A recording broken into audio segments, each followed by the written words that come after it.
새마을금고의 건전성에 대한 우려가 커지고 있습니다. 경기 남양주 동부 새마을금고는 600억 원에 달하는 부실대출로 폐업해서 인수합병되기도 했는데요. 이 예적금을 비롯해 이자까지 모두 보장되긴 하지만 전국 지점에서 불안한 고객들의 인출이 이어지면서 정부가 진화에 나섰습니다. 이 사건 취재한 고무성 기자 스튜디오에 나와 있습니다. 안녕하세요. 안녕하세요. 네, 단독 보도했어요. 오늘 남양주 동부 새마을금고의 폐업 원인, 이거 어떻게 됩니까? 지금까지 대부분의 언론에서는 600억 원 규모의 프로젝트 파이낸싱, 즉 PF 대출로 인한 부실로 잘못 알려져 있는데요. 네네.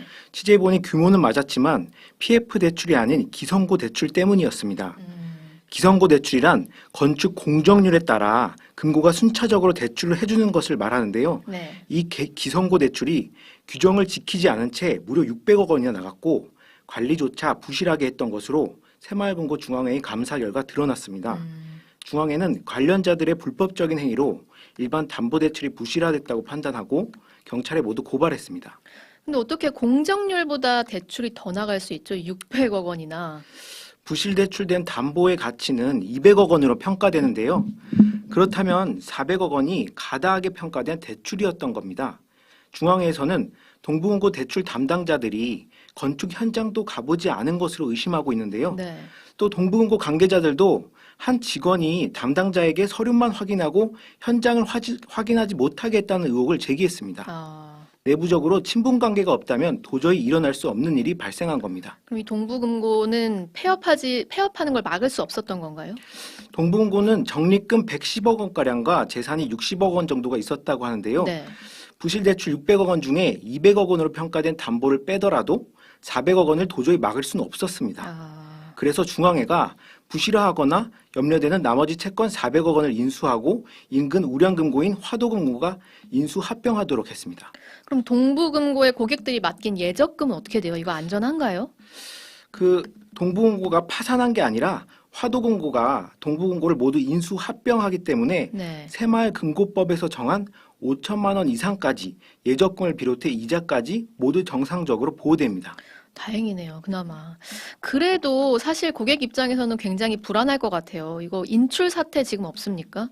저희 기자가 어제 동부금고를 가봤는데요. 네네. 한 직원이 찾아온 고객들에게 파산이 아니라 합병이라고 모두 안전하다고 울먹이며 외치고 있었다고 합니다. 너무 안타까웠다고 하는데요. 그래도 고객들은 만기 이자를 포기하고 예금 상품을 해지했습니다. 고객 최연아 씨의 말을 들어보시겠습니다. 친한 언니가 저녁에 연락이 왔어요. 빨리 은행 가봐라 그래서. 불안하니까 일단은 저 있는 거 다 빼서 다른 은행으로 옮기고 싶어요. 넣어놓은 게 내년 4월 달인데 그냥 해지하려고요. 불안해서요. 그럼 동부금고에서는 지금 얼만큼이나 인출된 거예요? 지난주까지 100억 원가량이 인출된 것으로 파악되는데요. 네네. 그래도 이 정도면 예상보다 적게 빠진 것이라고 합니다. 하지만 새마을금고 전 지점에서 불안한 고객들이 인출이 이어지고 있는 상황입니다. 온라인 커뮤니티와 SNS 등에서는 부실 새마을금고 명단까지 빠르게 공유되고 있습니다. 그래서 정부가 이제 진화에 나섰잖아요. 새마을금고 연체율 관리가 충분히 가능한 수준이다. 이렇게 말했죠? 네, 그렇습니다.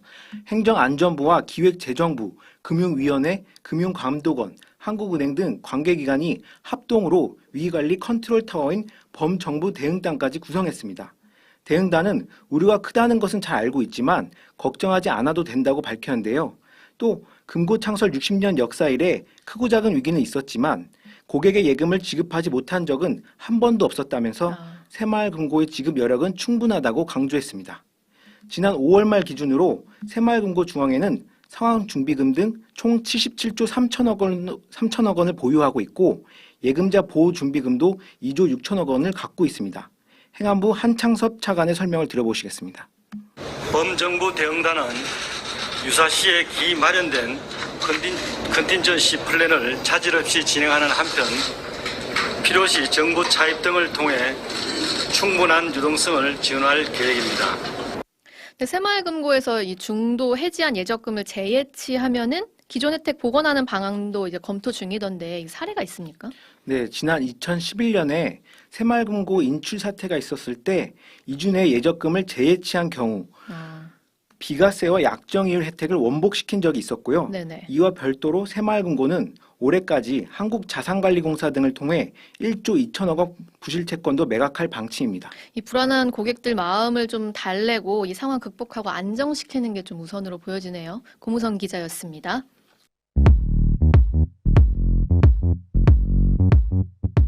오늘 하루 뉴스 맥락 정다운의 뉴스톡이면 됩니다. 유튜브 노커 채널 알림 설정하시면 매일 오후 5시 30분 실시간 참여하실 수 있습니다.